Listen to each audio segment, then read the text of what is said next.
Let's go into commodities markets conversation. As usual, of course, significant discussions on Tuesdays and Thursdays on Business Morning, as always, here on Channels Television. Let's get this brought into a bit of a triangle, as it were. I'm sitting in here with Ada Konobi, who is one of the research analysts from Financial Derivatives, to discuss sugar and how important that is in your cup of tea, or in your cup of tea, or any pastries or other things you. Good morning. Good morning. Thank you. And also we'll link it up with our Abuja studios to bring in the Director General in charge of the National Sugar Development Council, Dr. Lateef Busari. Thanks for coming through this morning. We appreciate your time. It's good to see you again. Thank you for having me. Thank you. Thank you. It's been quite some time. I saw you face to face. That was sometime when, about 2 years ago, when you were talking about the sugar development, and things have since moved on there. I think that was the last administration. Bring us up to speed. Myself and Ada here in Lagos Studios want to hear from you what this new Riot Act is really about, the sugar sustainable domestic production, quantitative improvement that you just issued in the last 48 hours. What we issued actually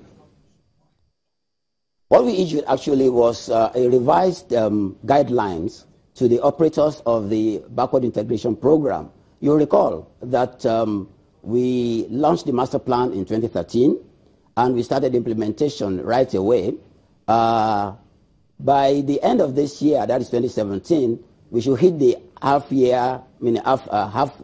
mark of the 10-year plan. And the results coming in from our monitors, both the SOMIC and the CMOG, indicates that the performance of the BIP operators is below average. And we just felt we needed to, get the master plan implementation back on track. So we kind of fast-forwarded the midterm review meeting, which we held on 1st June. And there, we were able to analyze what were the constraints to the implementation of the master plan. And arising from that is the revised guidelines that we just released, that you referred to get the master plan back on track and see that we don't just wake up in 2023 when the plan will end, and then we discover that we are far, far below the target set for ourselves in 2013. Thank you, Doctor.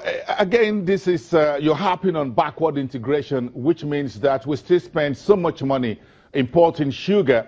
Ada here agrees with that yes, we're spending millions of dollars every year while we can produce sugar locally. Again, we have the arable land to cultivate sugar. And of course, we get news that some big farmers, Olam, Dangote, Flamis, maybe, are also interested in this game. Yeah,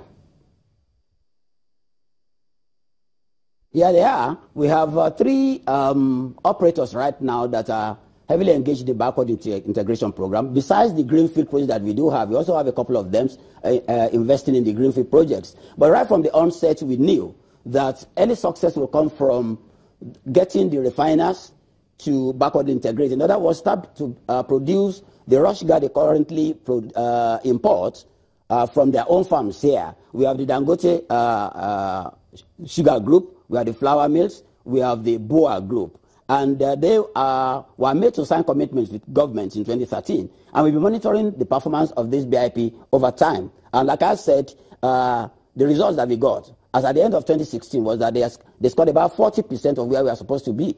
And that, we believe, government believes is not good enough, and we need to rejig. So we needed to give them new guidelines that would actually now ensure that the incentives they enjoy is based strictly more on the performance in their BIP operations. Dr. Busari, just a few seconds, and I'm going to ask a few questions of Ada here. She's a research analyst. She looked at the global sugar production, sugar prices, and more importantly, the local prices. Ada, let's bring you into the conversation. Sugar, if we just put us out there on screen, sugar 50 kg is still is still around current and previous prices. We've seen the high as 20,000 naira per 50 kg. Yes, so if you go to the traders, sugar prices are still high in the domestic markets because a large quantity are still imported anyway. So typically the brown sugar is imported and then refined into white sugar, which is mainly used for consumption. And there's a huge demand for sugar. A lot of carbonated drinks are used in the production. Sugar is used in the production of carbonated drinks and confectioneries and pastries. So sugar is a very essential commodity, and it's a shame that we are not meeting our production target. So currently we produce about 70,000 metric tons, and with the Nigeria Sugar Master Plan, which is supposed to last for 10-year duration, the target is to produce about 1.7 million metric tons by the end of the project. So yes. So you think Dr. Busari's master plan needs to be fast-tracked based on what he says? The time is ticking, isn't it? Well, what they've done so far is fantastic in the sense that in the middle of the project, they are going to see how far, or to underscore performance, and that gives way for.